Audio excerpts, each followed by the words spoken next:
Hello, എല്ലാവർക്കും നമസ്കാരം. ഇന്നത്തെ വീഡിയോയിൽ 2 ഐറ്റംസാണ്. ഇത് ബാച്ചിലേഴ്സിന് സ്റ്റുഡൻസിനൊക്കെ ഉണ്ടാക്കി നോക്കാൻ പറ്റിയ ഒരു ഗീ റൈസും ഒരു ചിക്കൻ സ്റ്റൂവിൻ്റെയും റെസിപ്പിയാണ്. അപ്പോൾ അതിൻ്റെ ഇൻഗ്രീഡിയൻസ് എന്തൊക്കെയെന്ന് നോക്കാം. ഞാനിപ്പോൾ 1/2 കിലോ ചിക്കൻ എടുത്തിട്ടുണ്ട്. ഇത് ഫ്രഷ് ടോമിൻ്റെ ചിക്കനാണ്. അതുകൊണ്ട് തന്നെ ഇത് ആദ്യമായിട്ടൊക്കെ കുക്ക് ചെയ്യണവർക്ക് അങ്ങനത്തെവർക്കൊക്കെ കഴിക്കാനും ഇതാക്കാനും ക്ലീനിങ് നല്ല ഈസിയാണ്.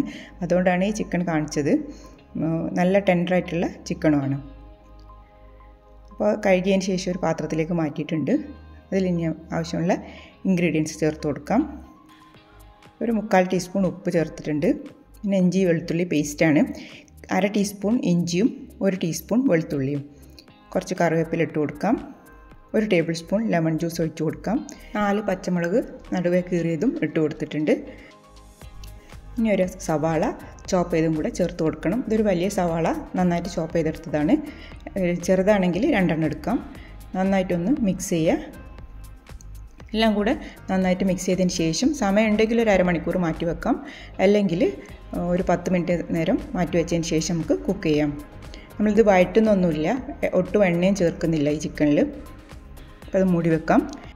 ഇത് മാഗീൻ്റെ കോക്കനട്ട് മിൽക്ക് പൗഡറാണ്. ഇതൊരു 3 ടേബിൾ സ്പൂൺ എടുത്തിട്ടുണ്ട്. ഒരു 10 അണ്ടിപ്പരിപ്പ് ഒരു 1/4 കപ്പ് വെള്ളത്തിലൊന്ന് കുതിർത്തെടുത്തിട്ടുണ്ട്. ഇനി നമുക്ക് മിൽക്ക് പൗഡർ കൊണ്ട് തേങ്ങാപ്പാൽ ഉണ്ടാക്കാം. 3 table spoon Maggi coconut milk പൗഡറാണ്. അത് നന്നായിട്ടൊന്ന് ഇളം ചൂടുവെള്ളത്തിലൊന്ന് കലക്കിയാൽ നന്നായിട്ട് തന്നെ കലക്കി കിട്ടും. ഒരു 1/2 കപ്പ് വെള്ളമാണ് ഞാൻ എടുത്തത്. ഇനി അത് മാറ്റി വെക്കാം. അണ്ടിപ്പരിപ്പും അരച്ചെടുത്തിട്ടുണ്ട്. ഇനി ഒരു 2 ടേബിൾ സ്പൂൺ ഫ്രഷ് ക്രീം കൂടെ എടുത്തിട്ടുണ്ട്. ഞാൻ മിൽക്കി മിസ്റ്റിൻ്റെ ഫ്രഷ് ക്രീമാണ് എടുത്തത്. അമൂലിൻ്റെ ഏതാണോ കയ്യിലുള്ളത് അതെടുക്കാം. അപ്പോൾ അരമണിക്കൂറിന് ശേഷം നമ്മുടെ ചിക്കൻ കുക്കറിലേക്ക് മാറ്റി കൊടുക്കുന്നുണ്ട്. കുക്കറിലിട്ടതിന് ശേഷം ഒരു വിസിൽ മാത്രം മതി. ഒരു വിസിൽ അധികമായി കഴിഞ്ഞാൽ ചിക്കൻ വല്ലാതെ വെന്ത് പോവും. അതുകൊണ്ട് ഒരു വിസിലാകുമ്പോൾ ഓഫ് ചെയ്തിടാം. നമുക്ക് അടുപ്പത്തേക്ക് മാറ്റാം. ഇപ്പോൾ ഒരു വിസിൽ വന്നതിന് ശേഷം ഞാൻ ഓഫ് ചെയ്തിട്ടതായിരുന്നു. അപ്പോൾ തുറന്ന് നോക്കുമ്പോൾ നന്നായിട്ട് കുക്കായിട്ടുണ്ട്. ചിക്കനിന് നന്നായിട്ട് വെള്ളം ഇറങ്ങി വന്നിട്ടുണ്ട്. നമ്മൾ ഒട്ടും വെള്ളമൊന്നും ചേർത്തിട്ടില്ല. വെള്ളം ചേർക്കേണ്ട ആവശ്യമില്ല, അല്ലാതെ തന്നെ നന്നായിട്ട് കുക്കായി കിട്ടും. വീണ്ടും സ്റ്റവ് ഓൺ ആക്കിയതിന് ശേഷം ബാക്കി ഇൻഗ്രീഡിയൻസ് ചേർത്ത് കൊടുക്കാം. നമ്മൾ അണ്ടിപ്പരിപ്പ് അരച്ച് മാറ്റി വെച്ചിരുന്നു, അത് ചേർത്ത് കൊടുക്കാം. അണ്ടിപ്പരിപ്പ് അരച്ച് ഇത് ചേർത്തതിന് ശേഷം ഒരു 2-3 മിനിറ്റ് നന്നായിട്ട് തിളപ്പിക്കണം.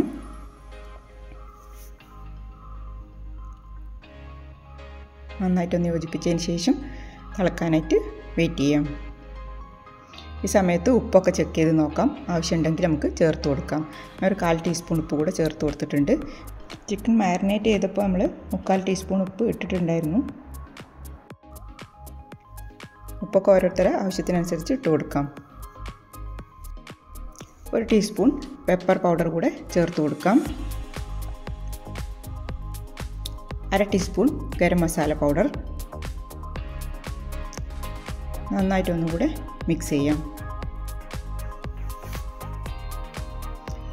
2 മിനിറ്റ് കഴിഞ്ഞതിന് ശേഷം മാത്രം തേങ്ങാപ്പാൽ ഒഴിച്ചു കൊടുക്കാം. അണ്ടിപ്പരിപ്പ് ഒഴിച്ചതിന് ശേഷം നന്നായിട്ട് തന്നെ 2 മിനിറ്റ് തിളപ്പിക്കണം. എന്നാലേ ആ ഇൻഗ്രീഡിയൻസിൻ്റെ ഒക്കെ ടേസ്റ്റൊക്കെ ചിക്കനിലൊക്കെ പിടിക്കുള്ളൂ. തേങ്ങാപ്പാൽ ഒഴിച്ചതിന് ശേഷം ഒരുപാട് തിളപ്പിക്കുകയും ചെയ്യരുത്. നന്നായിട്ടൊന്ന് യോജിപ്പിക്കുക. അപ്പോൾ സൈഡിൽ നിന്നൊക്കെ അങ്ങനെ തിളച്ച് വരുന്നുണ്ട്. അപ്പോൾ നമ്മൾ എടുത്ത് വെച്ചിട്ടുള്ള ഫ്രഷ് ക്രീം ചേർത്ത് കൊടുക്കാം. ഫ്രഷ് ക്രീം ഓപ്ഷണലാണ്, വേണമെങ്കിൽ ചേർത്താൽ മതി. ഫ്രഷ് ക്രീം ചേർക്കാതെയും ഈ ചിക്കൻ കറി ഉണ്ടാക്കാറുണ്ട്.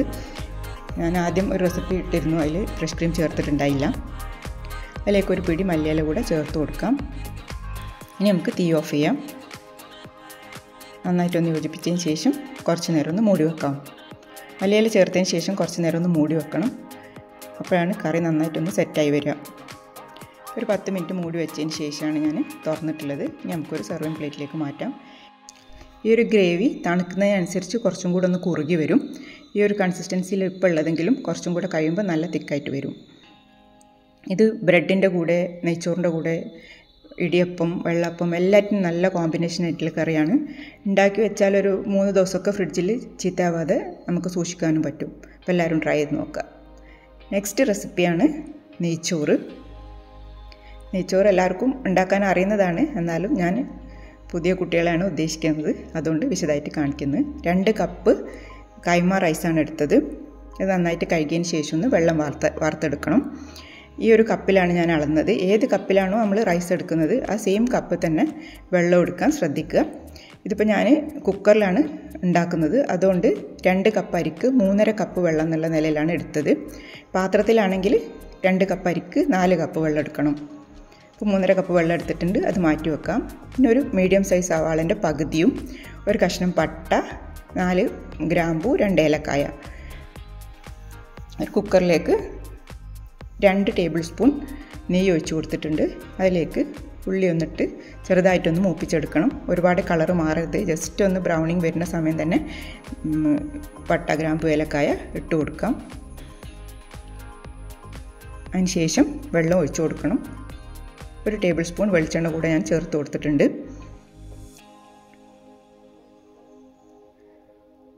വെള്ളം ഒഴിച്ച് കൊടുത്തതിന് ശേഷം നന്നായിട്ടൊന്ന് തിളച്ച് വരുമ്പോൾ നമുക്ക് അരി ഇട്ട് കൊടുക്കാം. 1.5 ടീസ്പൂൺ ഉപ്പ് കൂടെ ചേർത്ത് കൊടുക്കാം. 1 ടീസ്പൂൺ ചെറുനാരങ്ങ നീര് കൂടെ ചേർത്ത് കൊടുത്തിട്ടുണ്ട് ഞാൻ. അതിൻ്റെ വീഡിയോ ക്ലിപ്പിംഗ് എൻ്റെ അടുത്തുനിന്ന് മിസ്സായതാണ്. നന്നായിട്ട് തിളച്ചതിന് ശേഷം നമ്മൾ വാർത്ത് വെച്ച അരി ചേർത്ത് കൊടുക്കാം. ഒരു മീഡിയം ഫ്ലെയിമിൽ വെച്ചാൽ മതി. സ്റ്റീലിൻ്റെ കുക്കറാകുമ്പോൾ പ്രത്യേകിച്ചും അടിയിൽ പിടിക്കാനുള്ള ചാൻസ് കൂടുതലാണ്. അതുകൊണ്ടൊരു മീഡിയം ടു ലോ ഫ്ലെയിമിൽ വെച്ചിട്ടാണ് ഇത് കുക്ക് ചെയ്തെടുക്കേണ്ടത്. ഒരുപാട് ഫ്ലെയിം കൂട്ടി വെക്കരുത്. ഒരു വിസിൽ കഴിയുമ്പോൾ നമുക്ക് ഓഫ് ചെയ്യാം. ഒരു വിസിൽ വന്നിട്ടുണ്ട്, ഓഫ് ചെയ്തിട്ടതായിരുന്നു. ഇപ്പോൾ പ്രഷറൊക്കെ പോയതിന് ശേഷമാണ് തുറന്നിട്ടുള്ളത്. അപ്പോൾ നമ്മുടെ ഗീ റൈസ് ഇവിടെ റെഡി ആയിട്ടുണ്ട്. നന്നായിട്ട് തന്നെ വന്നിട്ടുണ്ട്. നല്ല എളുപ്പമാണ് ഈ രീതിയിൽ ചെയ്യുമ്പോൾ. ഈ ഒരു അളവിൽ ഉണ്ടാക്കിയാൽ 4 പേർക്ക് വരെ സെർവ് ചെയ്യാനുണ്ടാവും. അപ്പം കുക്കിങ്ങൊക്കെ പഠിച്ചു വരുന്നവർക്കൊക്കെ ഉണ്ടാക്കി നോക്കാൻ പറ്റിയ റെസിപ്പിയാണ്. അപ്പോൾ എല്ലാവരും ട്രൈ ചെയ്ത് നോക്കുക. ഇഷ്ടപ്പെട്ടാൽ സപ്പോർട്ട് ചെയ്യുക. Thanks for watching.